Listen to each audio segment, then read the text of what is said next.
Hey folks, I'm Rob. And I'm Nathan. And we are Two Guys in a Ride. And today we are at the Shed in beautiful War Road, Minnesota. Now the Shed is a private collection of 90 plus classic and unique cars that's open to the public and owned by Bob Marvin. And if you want to visit, we've listed their contact information in the description below the video. Well, what do you say, Rob? Oh, I say, let's go for a ride.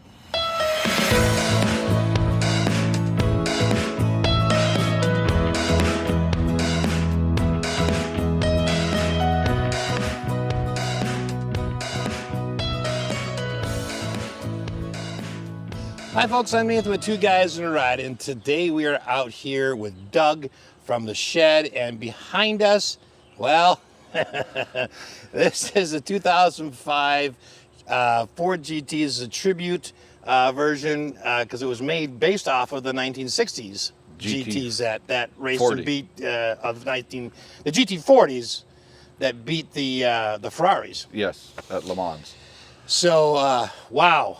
Oh man, what a stunning car. All right, well let's start in the front right here. Okay. You've obviously got some fairly big air dams up in the front here for the cooler. Yeah. Well, those are brake duct cooling. Right here. Yeah. And then in the center though is the radiator cooler. Radiator cooling. Yeah. And then you got your air dam. Air dam in the front. Driving lights. These ones down here, and then these ones up here would be your headlight, just regular headlights and your turn signals. Yep.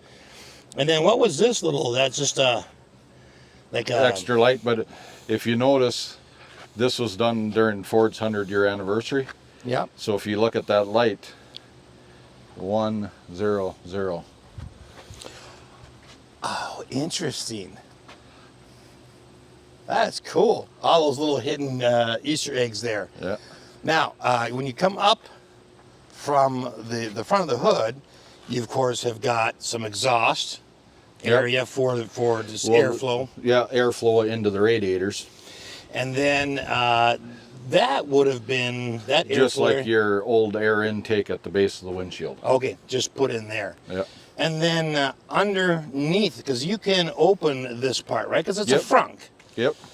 So if we open it up, all right. So you did have a small storage area. Yeah. And it came with a travel hook and a little must have been like a fix-a-flat. Yep. Kit. And then There a really car isn't cover. room for a spare tire, a car cover. Yep. And then a little bit of room for luggage if you wanted it, but that's about it. Yep. 6-pack and a box ice cream. There you go. That's going to be some really warm ice cream by the time you get there. It'll get there fast. And then, of course, you get at your windshield wiper fluid really easily. Yep. Okay. So, to get that open, you had a keyhole and then a handle. Yep. To release. On the other side, there's another handle and a keyhole. And I believe that's for the gas tank cover, but I'm not positive. No. I think that's actually to tilt the whole front end. Oh, there you go. Finally it went. Okay, so then you'd feel from the front here. Yep. Okay. And basically, other than this cover, there's no cap on it. Okay. Just stick your hose down in there and fill her up. And then the tank on this was placed where? In the center tunnel. In the center tunnel. It's kind of like a bottle-shaped tank. Okay. Well, it makes sense for, try not to even out the weight. Yep. Keep it balanced. All right, now, back here, let's talk about the wheels. These are really nice. Really, look at the size of those brakes. Yeah. Holy schmoly. And that was one of the options on them, was the painted brake calipers and the alloy wheels. Those are sharp. Well, you need good brakes to stop. Oh yes, and it does stop on a dime. And then underneath the whole side here, you've got another like air dam. Yeah, that's just a trim piece, but underneath the whole car is a diffuser tray, so to speak. It goes the whole length of the car. Yes. Completely flat underneath there as much as they could make it and have some rigidity to that piece. Okay. And then that all brings the air out the very back end through the main diffuser. standing just back from this view, Doug, the massive size of these rear tires. Yeah, they're pretty wide. Just amazing. But you know, you stomp on it a little bit and it'll bring the back end around pretty quick, so you want to be careful. The amazing thing on this is that despite the fact that it's, you know, a sports car, you would expect a sort of a rough ride in this. Yes, but it's actually fairly comfortable. Yeah, you feel the bumps and that, but they're not to where they shake the car or pound your back or anything like that. It's extremely comfortable. So although this wouldn't be a car you would drive a lot because you want to keep the miles down, because 2005 was the first year they produced these. Yes. It is really a good driver. Yes. Track's very straight. Now, one of the other things that they did, when they did this, is they wanted it to, prior GTs were race cars. Yes. They weren't street legal. Correct. And these ones, they wanted to make street legal, so they wanted to make it, a little bit more comfortable. Yep. So you have factory air. Factory air. Sound system. You got power windows and locks, obviously. Okay. Seats are manually adjusted. But they're comfortable. They're comfortable. They're ventilated. Okay. And we'll take a closer look at the inside in a little bit here. On the side, though, what was I going to ask you? Oh, yeah. So on the side, we have a couple of different air intakes. So what would the lower one be for, and what would the top one be for? I'm assuming the bottom one is for air brake or for brake cooling, and the top one is for downforce. Okay. And the brake duct would do the same thing. You'd also have some downforce generated by that, along with a little ducktail spoiler. Okay, so for downforce, that's going to go down in there, and it's actually going to come out at somewhere at the bottom, at the Yep. back end. Wow. Now, this is a really pretty view. Yeah. Can we pop the trunk and take a look at the engine? Sure. So this is a mid-engine car. It's a 5.4 liter supercharged V8, putting out about 550 horse, 500 pound-feet of torque. And how much does the car weigh? Just shy of 3,500 pounds. It's a rocket on wheels. Yes. Has a dry sump oiling system, so it doesn't get starved if you got it out on the track. And what kind of a supercharger did it have? I believe it's a Lysham. Okay. Man, that is just a piece of artwork.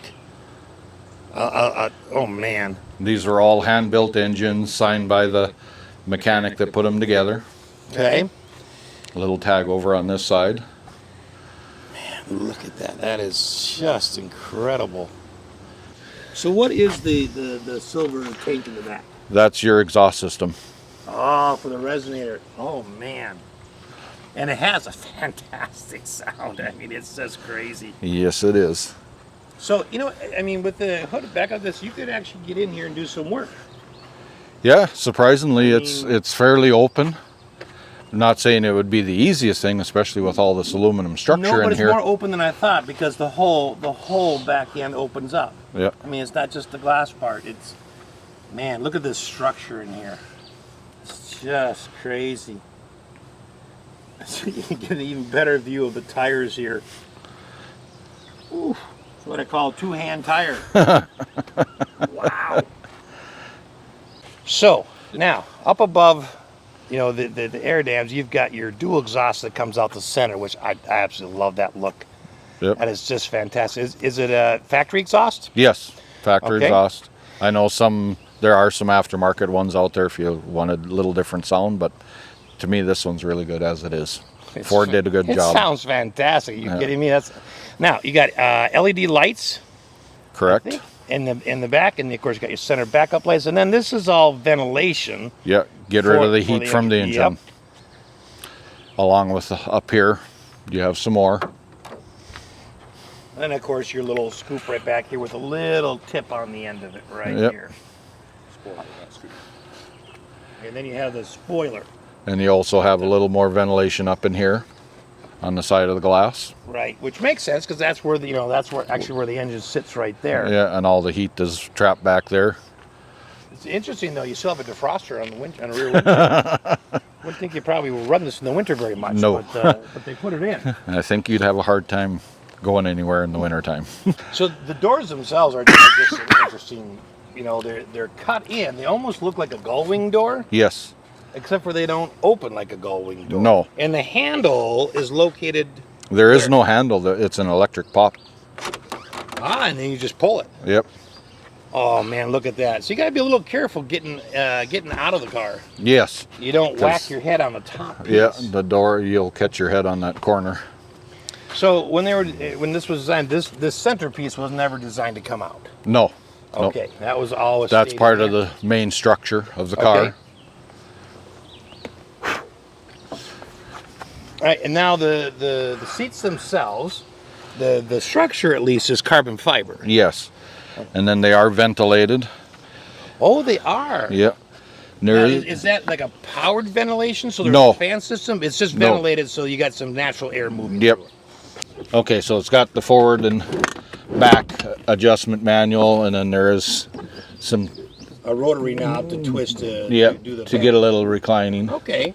So you've got some adjustment. You've also got a seatbelt holder right here if you wanted to use it. I'm guessing that's what that is to come through. That's an interesting design. I mean, you look at that and you wouldn't think that would be that comfortable. Oh, it's extremely comfortable. But it is, yes. Yep. Okay, so looking at the interior, I absolutely love this dashboard. It's just, okay, so you got your tack front and center.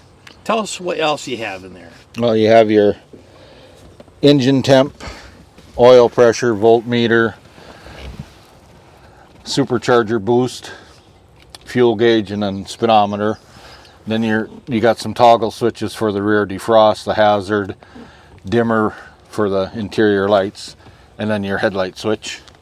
Then down here you got your ventilation controls. Yeah. And your engine start button. Okay. And then a 12-volt outlet. And then your stereo underneath that. Yep. It's a Macintosh. Yeah. Macintosh stereo, and that was one of the 4 options on the car. It was the painted calipers, the special wheels, the striping, and the Macintosh monsoon stereo. Okay, because Macintosh they don't produce a lot of stereo systems for cars, Nope. but they did for this one, and they just recently have done for some others. Now, you have a 6-speed manual Riccardi transmission. The center tunnel is aluminum magnesium. okay, Some kind of special weld was done on that, okay, just for the structure. And then you have your handbrake here, all right. or parking brake. And then you have what I assume would be aluminum pedals Yes. and aluminum footrest at the far left. Okay, so, all right, so on the steering wheel, do you have tilt or telescope? Just tilt, Okay. but you can set it to where you want exactly. When you get your seat positioned where you want, you got the perfect driving position for yourself. Okay, yeah, I'm sure the engineers thought that out very carefully, especially on a car like this. And of course, now on the floor, you just got some rubber floor mats that kind of match the seats a little bit. Yes. Okay. Just give that continuous flow of the design. And then right in between the 2 seats, you've got a huge speaker, part of your sound system. Correct. I imagine that's got to sound pretty good too. Yeah. And then there's a glass divider between the engine and the passenger compartment to keep the sound down, but you can still hear that supercharger whine once in a while. Do you get any heat from the engine? Not a lot. I haven't felt it yet. Okay, and it does come equipped with factory air, like you said, so you've got that. The other neat part, and it's kind of hard to see, but the original GT40s had what they called the gurney bubble. They had a little bubble in the roof line for the helmets on the race car drivers. Okay. Well, in these, they didn't want that look, so they made a little cutout in the top of the door here. Right, so your head fits in a little bit better. Yeah, I know, because when you sit in there and you start closing that door, you lean your head just because you're worried, but by the time it's closed, you put your head back up. Just that little extra space. Yep. Your hat's not touching the top anymore. Good for about 205 miles an hour top speed. Just fast enough to get you to the grocery store and back. Yeah. So a little over 4,000 of these were built between 05 and 06. Sticker price originally was like $140 to $150. Okay. And of course some dealers jack that up. But now on the market, you get a low mileage one. You're looking at really $250 to $325 for one like this. Put a few more miles on it, you might bring it a little lower, but not much. In '06, they built 300 and some odd ones done in the Gulf livery colors. Okay. Those, if you're lucky, you might get one for 4 1/4, but most of those are 450 to 550. Okay. How many miles does this one have on it? Actually, it's got about 3,200 on it. 3,200. Yeah. I don't know how many miles were on it when Bob bought it, but he used to let the guys drive it quite a bit, but now he's saying keep the mile. Yeah, keep the miles down. Absolutely. Yeah, it's just such a piece of artwork. I mean, we walk around this car and around it, and it is. There's no bad angle. I don't care if you're standing on top of the roof, which we didn't do, but you can, see right down. I mean, any angle. Doug, thank you so much for spending your time with us and bringing out the Ford GT from the Sheds collection for us to take a look at today. We sure appreciate it. Oh, and my pleasure, believe me, because it's fun to drive. You probably woke up this morning and said, darn it, yeah, I got to go drive that Ford GT. It's such a bugger. We hope you enjoyed this. Thanks for watching. So that's a wrap on another fantastic vehicle, and we really want to say thank you to the great folks here at the Shed in Warroad, Minnesota. And this is Rick and this is Doug. You saw them in their videos. And of course the owner, who's not here right now, but we do want to give a shout out to Bob Marvin as well. But before we leave you, make sure to leave a comment below, click that subscribe button, and ring that bell notification so you never miss one of our videos. That's it. So thanks for watching. Thanks for watching. Rick, Doug, and me. We'll cut that part out. Yes, we will. I almost tried. Hey.